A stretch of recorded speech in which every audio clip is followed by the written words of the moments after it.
At ito, ang akin lang payo at tutulungan ko sila. Patuloy naman ang pagtulong ko dito. Okay. Dahil parang nasa Committee on Devolution pa ito eh. Okay, sige po. Na kung paano.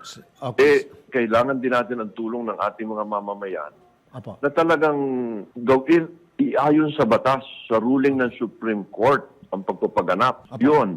Anyway, meron na pong desisyon ng Supreme Court. So, talagang kailangan masunod na po yan. Wala na pong pwedeng pumalag dyan dahil nagpalabas na nga ng kataas-taas ang korte ng ating republika. So, they have to follow. So, 2022 po ma-implement lahat to. Salamat po, Gob. Maraming salamat po, Governor Mandanas, sir, sa inyong time na binigay sa amin. Maraming salamat din, Rafi. Kaya po napag-uusapan ito at mainit na usapin ito. And I myself was interviewed about paano makakatulong yung ating LGU o paano ma-boost yung ekonomiya ng LGU, paano na maging COVID response next time yung ating mga taga-LGU. Binanggit ko itong Mandanas ruling kasi nabasa ko nga ito. And then later on, napakinggan ko sa ibang mga politiko na babanggit nila itong Mandanas ruling. Napakaganda po itong Mandanas ruling.